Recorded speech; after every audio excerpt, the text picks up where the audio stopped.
Hello everyone, children, mums and dads, aunties and uncles, everybody.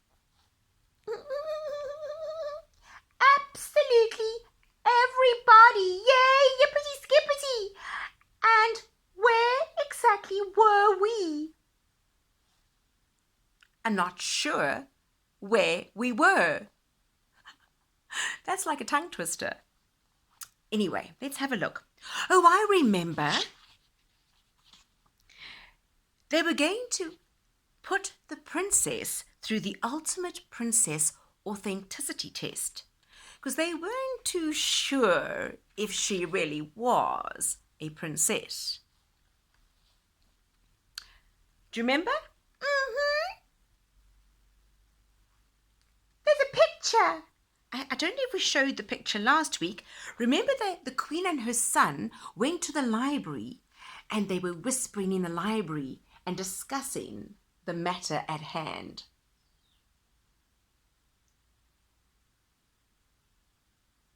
Right, let's have a look. As the Queen and Prince entered the dining room, the princess leapt to her feet and curtsied again.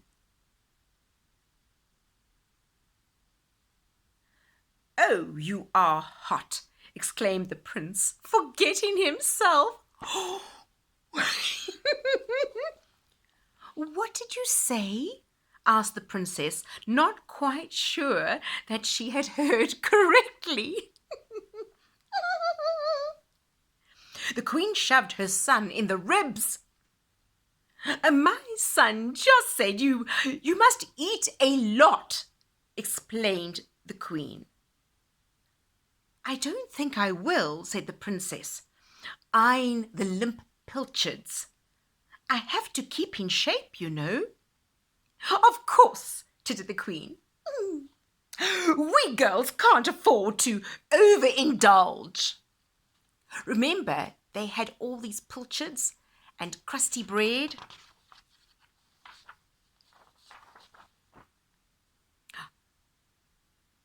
The queen and the prince returned to their seats and made some casual conversation with their royal guest. And suddenly, the princess took a bit more notice of the prince, who was actually quite a handsome chap. The queen, being very sharp and observant, saw the sudden gleam of interest in the young girl's eyes and decided it was time to steer the conversation in the direction of marriage and commitment. "Dear princess," the queen began sweetly, "I could not help but notice that your hands are unadorned with wedding jewelry. Why have you not wed yet?" "Oh, it has been a terrible thing, really," replied the girl. "I have been promised to the Duke of Contemptulasia, and he is a ghastly sort. So I actually ran away from the royal palace 2 nights ago, and I got very lost. I have been sleeping in the fields and hiding in the woods, and I finally made my way over here into the kingdom of Grottenville. When the storm broke out, I saw your palace up ahead and dashed over here for shelter." "Really?" said the queen, thinking hard. "I agree that a marriage to the Duke would be unsuitable. So what do you think of my son, then?" The queen was not about to beat about the bush. Getting straight to the point was just one step closer to a new royal carriage and new royal slippers funded by Muchmoridian. Remember, Muchmoridian is a very beautiful kingdom where this princess, right, comes from. "Huh?" said the startled princess. "What?" exclaimed the queen. I said, "Ha!" explained the princess. Princesses don't say ha, said the Queen. You are an impostor. What? Exclaimed the princess. You really are behind the times, O gracious Queen. How dare you insult me, you insolent wench, cried the Queen. Now, ladies, interrupted the prince. I do remember reading something in the local newspaper. There are new common words that are now considered rather cool and very appropriate for us royalty to use. I do remember seeing ha listed.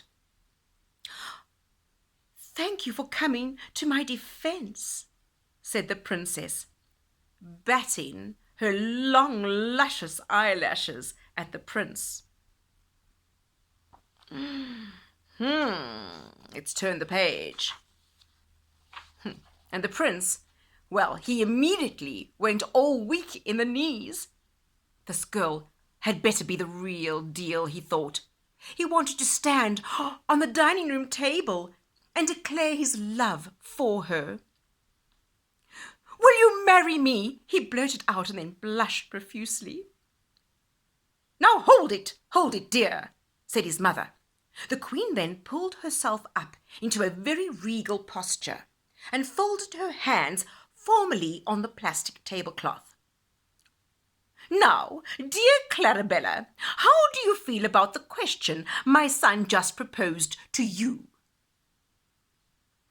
Well, began the princess, it is rather sudden, but my heart is beating a little too fast, and I dare say I might be in love.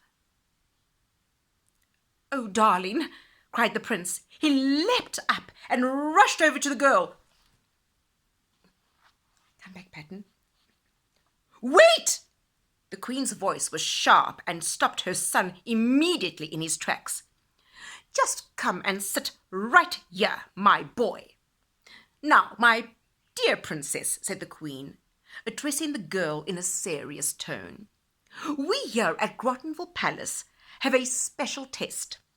We use it to prove the true identification of a royal blood. Do you know of it? Yes, replied the princess with confidence. You are, of course, referring to the ultimate princess authenticity test. Wow, gasped the prince. She even knows about the test, mother. Close your mouth, darling, said the Queen to her son. You are beginning to drool, and it is very unsavoury for royalty to drool. Turning to the princess, the Queen explained that the test was compulsory. That means you had to do it, okay? And if the princess passed, she could marry Prince William. But if she failed, she would be thrown into the moat, where wild crocodiles would devour her. I don't think there are any crocodiles in their moat. Goodness, said the princess, thinking back to the dry moat she had crossed earlier. But she decided not to make any further comments about it. Now, do you agree to undergo the very grueling ultimate princess authenticity test? Asked the Queen, eyeing the girl sharply. Realize what you're getting yourself into. Do you want a moment to think about it? Oh, no, replied the princess. We can get started right away. The prince noted Clarabella's confidence and fell more in love with her. The Queen clapped her hands together to summon Snootenville, who, of course, appeared in an instant. Remember, he always eavesdrops at the door. Fetch me the royal trinket box, ordered the Queen, and make it snappy, she added, when she noticed Snootenville's leisurely swagger as he turned to leave the room. Now make yourself comfortable, my dear girl, said the Queen. The dining room table was rather large, and Princess Clarabella had to sit on the one end, whilst the Queen sat on the other end. The Prince repositioned himself somewhere in the middle. They all sat in a rather uncomfortable silence, waiting for Snootenville to return. That's all for today. Remember The Princess and the Pinky Nail by myself, Anna Marie Elsner. That's my other surname. And my daughter, Tony Marie, helped me write this book a few years ago. Remember, you can find it on Author House and, of course, Amazon and other websites. That's if you're curious and want to read a bit further. Have a wonderful day, and we will see you soon. Mwah! Mwah, mwah, mwah. Bye, everyone. Oh, thank you for your help, Pat and Dotton.